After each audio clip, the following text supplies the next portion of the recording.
வணக்கம். தமிழ் ஆஸ்ட்ரோலைஃப் சேனல் பார்வையாளர்களுக்கு என்னுடைய மனமார்ந்த நன்றி. 2026 புத்தாண்டு ராசி பலன்கள். நீங்கள் எந்த ராசி, எந்த நட்சத்திரம், எந்த வயசில் இருக்கிறீங்க, அந்த வயசுக்கு என்ன தசை நடக்குது, அதாவது 16 வயசுலேருந்து 95 வயசு வரைக்கும் உங்களுக்கு என்ன தசாபுத்தி நடக்குதோ அந்த தசாபுத்தி நடக்கக்கூடிய கிரகத்துக்கு இந்த 2026 கோச்சார கிரகங்கள் என்ன மாதிரியான பலன்களை கொடுக்கும், 12 ராசிகளில் இருக்கக்கூடிய ஒவ்வொரு வயதினருக்கும் தனித்தனி தசாபுத்தி பலன்களாக கணித்திருக்கிறேன். உங்களுக்கு என்ன தசாபுத்தி நடக்குது அப்படிங்கிறத எனக்கு கமெண்ட் செக்ஷனில் பதிவு பண்ணுங்கள். கன்னிராசி ராகுதசை. இந்த ராகுதசை நடக்கக்கூடிய நபர்களுக்கு கன்னிராசியில் இந்த 2026 அப்படிங்கிறது எப்படி இருக்கும், ராகுதசை என்ன பலன்களை கொடுக்கும்? கோச்சார கிரகங்களை பார்த்தோமானால் 7ஆம் இடத்துல சனி, அதே மாதிரி 10ஆம் இடத்துல குரு, 11ஆம் இடத்துக்கு பயிற்சியாகி வந்துடுவார் உச்ச வீட்டுக்கு. மற்றபடி ராகு கேது வந்து விரயத்தில் இருக்கிறார், ராகு வந்து 6ஆம் இடத்துல இருக்கிறார். உங்கள் சுயஜாதக அடிப்படையில் தசா நடத்தக்கூடிய ராகு பகவான் அவர் என்ன பலன்களை கொடுப்பார்? முதல்ல இந்த 3 நட்சத்திரக்காரர்களுக்கு எந்த வயசில் இந்த ராகு தசை அப்படிங்கிறது வரும்?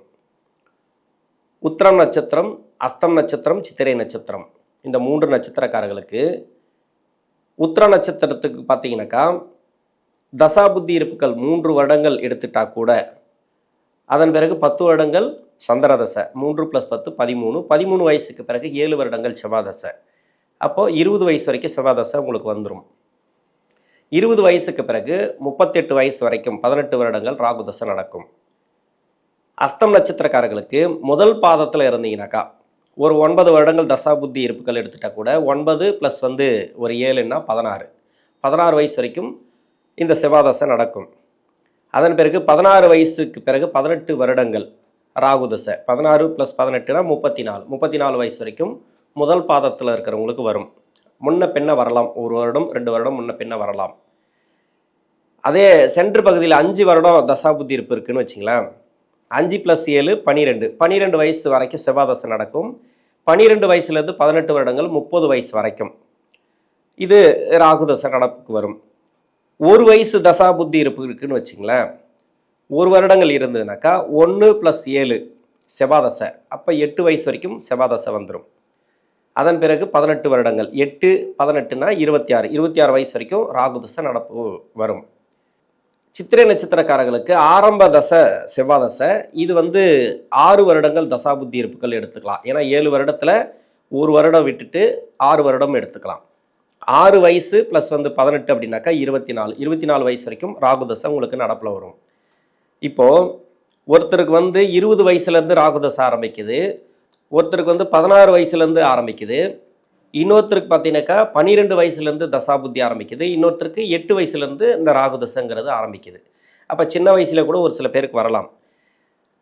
இந்த ராகு தசை ஒரு 16 வயசுலேருந்து ஒரு 22 வரைக்கும் உங்களுக்கு எப்படி இருக்கும்? ஏன்னா முதல்ல படிக்கிற காலகட்டத்தில் பார்த்துட்டு அதன் பிறகு வந்து பின்னாடி வரக்கூடிய படிப்பெல்லாம் முடிச்சுட்டு உங்கள் லைஃப் எப்படி இருக்கும், இந்த 2026 என்ன பலன்களை கொடுக்கும் அப்படிங்கிறத பார்க்கலாம்.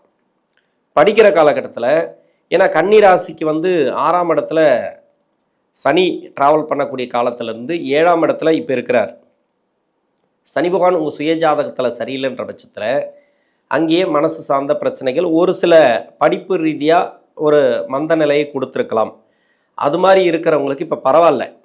ஆனால் சனி பார்வை நேரடியாக உங்கள் ராசிக்கு இருக்கிறதுனால அவ்வளோலாம் டிஸ்டர்ப் பண்ணாது. 7ஆம் பார்வைக்கு அவ்வளோ பலம் இல்லை, 3ஆம் பார்வைக்கும் 10ஆம் பார்வைக்கு தான் கொஞ்சம் டிஸ்டர்ப் பண்ணுவார். மற்றபடி படிப்பு ரீதியாக உங்களுக்கு நல்லாவே இருக்கும். என்னதான் இருந்தாலும் இந்த ராகு தசை நடந்தாலும் சரி, எந்த தசை நடந்தாலும் சரி, இந்த படிக்கிற காலகட்டத்தில் செவ்வாய் தசை கூட ஒரு சில பேருக்கு வரலாம். இது வந்து உத்திர நட்சத்திரக்காரர்களுக்கு வரும். ஆனால் படிக்கிற காலகட்டத்தில் எந்த தசையும் அவயோக தசைகள் வந்தால் கூட பெருசாக கெடுபலன்களை கொடுக்காது. ஏன்னா நிறைய பாதுகாப்பு இருக்குது, உங்களுக்கு எல்லாம் அரவணைப்பு இருக்குது, அப்பா அம்மாவுடைய அரவணைப்பு. அதனால் இந்த காலகட்டம் அப்படிங்கிறது நிதானமாக யோசித்து முடிவு எடுக்கக்கூடிய காலகட்டம்.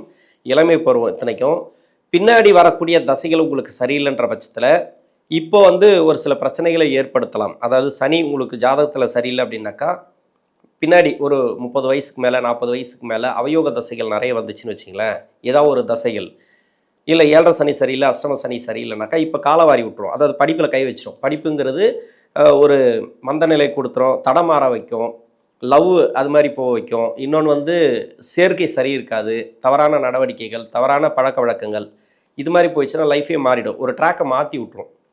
திரும்பவும் அந்த ட்ராக்கை வந்து பிடிக்கிறதுக்கு ரொம்ப கஷ்டம். வாழ்நாளில் வந்து அது எப்போ முடியும்னு சொல்ல முடியாது. அது மாதிரியான ஒரு சில பேருக்கு கிரக அமைப்புகள் இருக்கலாம். அதனால் இந்த காலகட்டங்களில் படிப்புங்கிறது ரொம்ப ரொம்ப முக்கியமானது.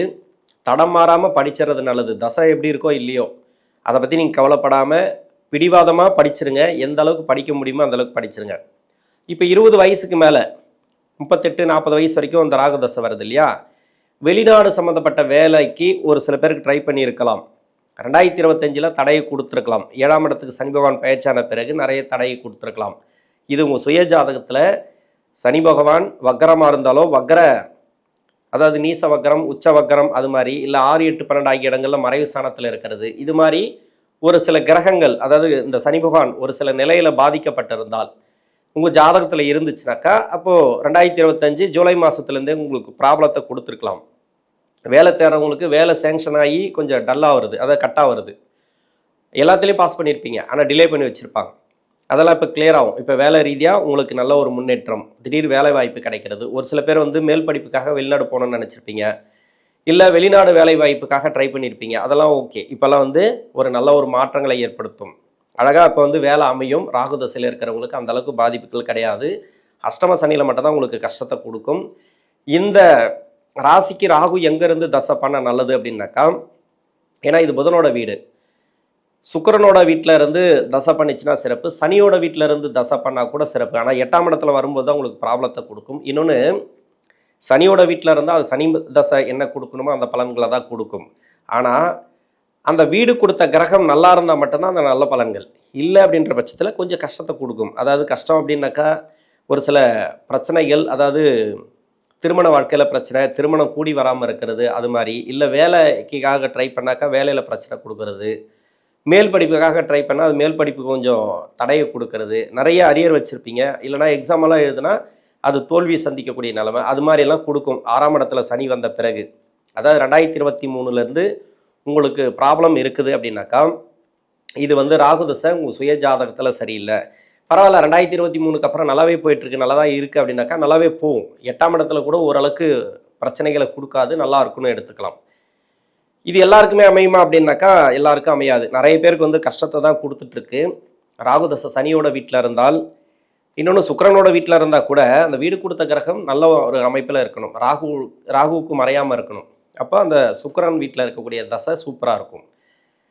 அது மட்டும் இல்லாமல் அவயோகம் செய்யக்கூடிய வீட்டில் இருந்தால் உங்கள் சுய ஜாதகத்தில் சூரியனோட வீடு, சந்திரனோட வீடு, செவ்வாயோட வீடு மோசமாக பாதிச்சிருப்பீங்க. இந்த ராகு அங்கேருந்து தசை பண்ணிச்சுன்னா சொல்ல முடியாத கஷ்டங்களை அனுபவிச்சுட்டு இருக்கலாம் இப்போதைக்கு. அது மாதிரி ஆட்களுக்கு வந்து நிறைய பிரச்சனைகளை கொடுக்கும். ஏன்னா அந்த சனி அப்படிங்கிறது வந்து 6 7 8 வரும்போது அந்தளவுக்கு நல்ல பலனை கொடுக்காது. மறைமுக சுபத்தொடர்பில் இந்த ராகு பகவான் இருந்து தசை பண்ணால் கூட, அதாவது செவ்வாயோட வீட்டில் இருந்தால் அந்த ராசிக்கு நல்லது பண்ணாது. லக்ன யோகராக செவ்வாய் வந்துட்டான்னு வச்சிங்களேன், இப்போ நல்ல பலன்களை கொடுத்துன்னு வரும். அப்போ 8ஆம் இடத்துல வரும்போது கொடுக்காது. இப்போ 7ஆம் இடத்துல அதுக்கு உண்டான பிரச்சனையை கலர ஆரம்பிக்கும். ஒரு தொழிலில் முதலீடு போட வைக்கும், இல்லை வந்து வேலை மாற்றி விடும், வேலை வந்து ப்ரெஷர் அதிகமாக இருக்கும், வேலை போக வைக்கும். அது மாதிரி வந்து நிறைய நெருக்கடிகளை கொடுக்கும். நீங்கள் எதையுமே பார்த்து சமாளிக்கிறது நல்லது. இந்த டைமில் வந்து அனுசரித்து போகிறது நல்லது. வேலையில் ஏதாவது ப்ராப்ளம் இருக்குது அப்படின்னாக்கா எல்லாத்தையுமே நீங்கள் சரி பண்ணிக்கங்க. உங்கள் மேலே தப்பு வராமல் பார்த்துங்க. வேலை போகாத அளவுக்கு பார்த்துங்க. வேலை போகும்னு சொல்லலை, நிறைய ஸ்ட்ரகிளை கொடுத்துட்ருக்கோம் 7ஆம் இடத்துல வந்து சனி இருக்கும்போது உங்களுக்கு தசை சரியில்லைன்னா. அதனால் பயப்பட தேவையில்லை. இருந்தாலும் இந்த ராகு தசை அந்த அளவுக்கு கெடுபலன்களை கொடுக்காது. தொழில் செய்யக்கூடிய நபர்கள், இப்போ தொழில் செய்கிறீங்க அப்படின்னாக்கா 12 வருஷம், முதல் 12 வருஷம் அப்படிங்கிறது நல்லது பண்ணும். எப்படி தொழில் செய்யக்கூடிய நபர்களுக்கு ஓரளவுக்கு அப்படியே பண்ணிடும். பின்னாடி இருக்கக்கூடிய 6 வருடம் இருக்கு இல்லையா, அதாவது ராகு தசையில் சுக்கிர புத்திக்கு பிறகு சூரிய புத்தி, சந்திர புத்தி எல்லாம் நன்மை செய்யாத அமைப்பில் வந்துடும் இந்த 6 7 8 இருக்கக்கூடிய சனி பகவானுடைய பார்வைக்கு. அதனால் கொஞ்சம் அனுசரித்து போகிறது நல்லது. தொழில் செய்யக்கூடிய நபர்கள் பெருசாக முதலீடுகள் தவிர்ப்பது நல்லது. இருந்தாலும் பார்த்து பண்ணுங்கள். உங்களுக்கு உங்கள் தொழிலை பற்றி உங்களுக்கு தெரியும், பண்ணலாமா பண்ணக்கூடாதா அப்படின்றதெல்லாம் நீங்கள் அனலைஸ் பண்ணிக்கங்க. எதுவாக இருந்தாலும் கொஞ்சம் கவனத்தோடு பண்ணுறது நல்லது. யாரையும் நம்பாதீங்க. யாரை நம்பி பணம் கொடுக்காதீங்க. அந்த பின்னாடி இருக்கக்கூடிய 6 வருடத்தில் எந்த வயசுல இருந்தாலும் சரி, அதாவது படிக்கிற காலகட்டத்தில் இருந்தால் கூட சரி, பின்னாடி இருக்கக்கூடிய 6 வருடத்தில் இருந்தீங்கன்னாக்கா ரொம்ப கவனமாக முயற்சி பண்ணி படிக்கணும். அது இப்போ 22 வயசுக்கு மேலே இருக்கிறீங்க, பின்னாடி இருக்கக்கூடிய 6 வருடத்தில் இருக்கிறீங்க, முடிவு ஸ்டேஜில் இருக்கிறீங்க ராகுதஸ் அப்படின்னா கொஞ்சம் கவனத்தோடு ட்ராவல் பண்ணுங்கள். வேலையாக இருந்தாலும் சரி, தொழிலாக இருந்தாலும் சரி. ஒரு வேலையை வச்சுக்கிட்டு இன்னொரு வேலையை விடுங்க. அதாவது வேலை வந்து தேடி கிடைச்ச பிறகு ஒரு வேலையை விட்டுட்டு இன்னொரு வேலையை மாற்றலாம். வேலையை விட்டுட்டு இன்னொரு வேலைக்கு போகக்கூடாது. அதாவது வேலையை எழுதி கொடுத்துட்டு வேலைக்கு ட்ரை பண்ணக்கூடாது. அந்த வேலை கிடைச்ச பிறகு அது கன்ஃபார்ம் ஆன பிறகு இந்த வேலையை ரிசைன் பண்ணிட்டு போகலாம். அது மாதிரி தொழில் மாற்றணும் அப்படின்னாக்கா இந்த டைம் நல்ல டைம் கிடையாது. திருமணம் அப்படிங்கிறது வந்து இப்போதைக்கு ரொம்ப ஜாதகங்களை பார்த்து பண்ணுங்க. என்னை பொறுத்த வரைக்கும் திருமணம் அப்படிங்கிறது கொஞ்சம் கூடி வராத நிலைமையில் தான் இருக்கும். நிறைய பேருக்கு வந்து பிரச்சனைகளை கொடுத்துட்டே இருக்கும். சனி 7ஆம் இடத்துல இருந்தால் அது கலத்திர பாவத்துக்கு எடுத்து விட்ரும். கலத்திர பாவத்துக்கு ஸ்ட்ராங்காக கொடுக்காது. அதனால் சுய ஜாதகம் பார்த்து செக் பண்ணிவிட்டு அதுக்காக திருமணத்துக்காக முயற்சி பண்ணலாம். ஆனால் திருமணம் நடக்கும் அப்படின்னு சொல்ல முடியாது. அஷ்டம சனி வரத்துக்கு முன்னாடியே நடக்கலாம். ஒரு வருஷம் 2026 உங்களுக்கு அஷ்டம சனி கிடையாது. ஆக இப்போது ஜாதக ரீதியாக பார்த்தீங்கன்னாக்கா ஒரு சிலருக்கு வந்து இந்த புத்தி நடத்தக்கூடிய கிரகங்கள் 7ஆம் இடத்தோடு சம்மந்தப்பட்டால், 7ஆம் அதிபதியோடு சம்மந்தப்பட்டால், 7ஆம் அதிபதி நட்சத்திரத்தில் இருக்கக்கூடிய புத்தி நடந்துச்சுனாக்கா பரவாயில்ல, இப்போ வந்து திருமணம் கூடி வந்துடும். கணவன் மனைவிக்குள்ளே இருக்கக்கூடிய கருத்து வேறுபாடுகள் மாறக்கூடிய வாய்ப்பு இருக்குது. எல்லாம் ஒற்றுமை வந்துடும். அதெல்லாம் பரவாயில்ல. எதுவாக இருந்தாலும் வாக்குவாதங்களை தவிர்ப்பது நல்லது. இந்த ராகுதசையை பொறுத்த வரைக்கும் உங்கள் சுய ஜாதக அடிப்படையில் யோகம் செய்யக்கூடிய வீட்டில் இருந்து தசை பண்ணிச்சுன்னா யோக பலன்களை ஓரளவுக்கு கொடுத்துட்டே வந்திருக்கும். இருந்தாலும் நிதானம் தேவை. அவயோகம் செய்யக்கூடிய வீட்டில் இருந்து நிறைய கஷ்டங்களை கொடுத்துட்டு வந்தால் ரொம்ப ரொம்ப நிதானமாக நீங்கள் ட்ராவல் பண்ணணும். ஷேர் மார்க்கெட்டு அதெல்லாம் பண்ணாதீங்க. ஸ்டாக் மார்க்கெட்டு இது மாதிரி பணம் போடுறது, வட்டிக்கு விடுறது, இது மாதிரி முதலீடுகள் வந்து இன்னொருத்தரை நம்பி பண்ணுறது, இன்னொருத்தர் பேச்சு கேட்டு பண்ணுறது, இது மாதிரி வந்து எதுவும் பண்ணாமல் சுய முயற்சியோடு எதையும் செய்கிறது இந்த ராகு தசையில் இருக்கக்கூடிய நபர்களுக்கு நல்லது. நன்றி.